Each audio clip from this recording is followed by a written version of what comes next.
வாழ்வில் சில முக்கியமான முடிவுகளை இறை நம்பிக்கையுடன் எடுங்கள். அவற்றை செயல்படுத்திய பிறகு முடிவை இறைவனிடம் விட்டுவிடுங்கள்.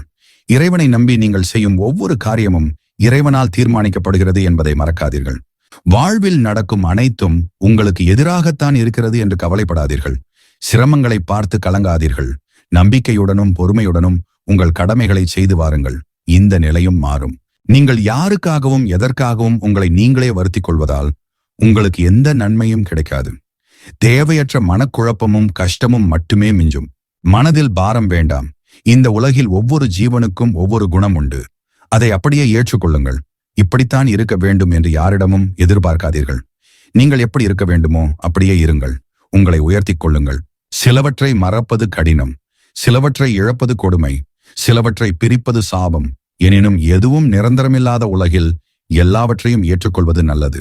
கண்டு கொள்ளாதவரிடம் கண்ணீர் விடுவதிலும், செவி சாய்க்காதவரிடம் கத்திக் கதறுவதிலும், விலகியவரிடம் விளக்கம் கேட்பதிலும், அலட்சியம் செய்பவரிடம் அன்பு செய்வதிலும், உதறி தள்ளியவரிடத்தில் உயிரை வைப்பதிலும் எந்த பயனும் இல்லை.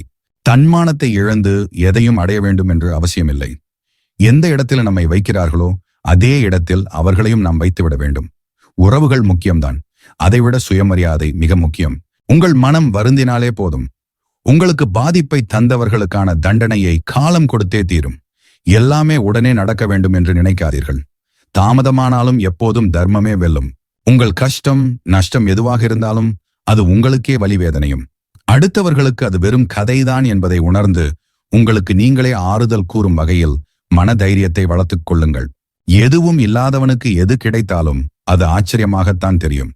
எல்லாம் இருப்பவனுக்கு எது கிடைச்சாலும் அது அலட்சியமாகத்தான் தெரியும். திருப்தியை விட மிகப்பெரிய செல்வமும் இல்லை. பொறுமையை விட மிகச் சிறந்த குணமும் இல்லை. கடந்த காலத்தை விட எதிர்காலத்தை பற்றி சிந்திப்பதற்கு நீங்கள் அதிக முக்கியத்துவம் கொடுங்கள். எதையெல்லாம் இழந்தீர்களோ அதை நீங்கள் வருவதை வைத்து ஈடு செய்து கொள்ளலாம். இருக்கும் காலம் வரை நிம்மதியாக வாழலாம்.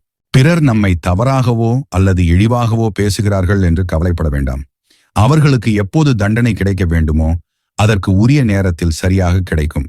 காலத்தால் ஏற்பட்ட காயத்துக்கும் குழப்பத்திற்கும் காலத்தால் மட்டுமே தீர்வு கிடைக்கும். அதுவரை கலங்கி நிற்காதீர்கள். கடந்ததை கடந்து செல்லுங்கள். வருவதை துணிந்து நில்லுங்கள். இதுவும் கடந்து போகும். அதிகமான கஷ்டங்களையும் நஷ்டங்களையும் அடைந்த பிறகுதான் மனிதன் அதிகமான அடக்கத்தையும் அறிவையும் பெறுகிறான். துணிந்து நில்லுங்கள். இந்த நிலையும் மாறும். காலத்தின் கணக்கை இறைவனை தவிர எவராலும் மாற்ற முடியாது. நல்லதை நினை, நல்லதை செய், மற்றதை இறைவன் பார்த்துக் கொள்வான். வாழ்வில் உங்களை மறந்தும் மறுத்தும் சென்றவர்களை கடந்து விடுங்கள். நீங்கள் கடந்து வந்தவர்களையும் உங்களை கடந்து சென்றவர்களையும் ஒருபோதும் மறந்து விடாதீர்கள். அதில் சிலர் உங்களை செதுக்கியவர்களும் இருக்கலாம், சிலர் உங்களை சிதைத்தவர்களும் இருக்கலாம். உங்கள் துன்பத்துக்கு உண்டான ஆறுதல் நீங்களும் இறைவனும் மட்டும்தான்.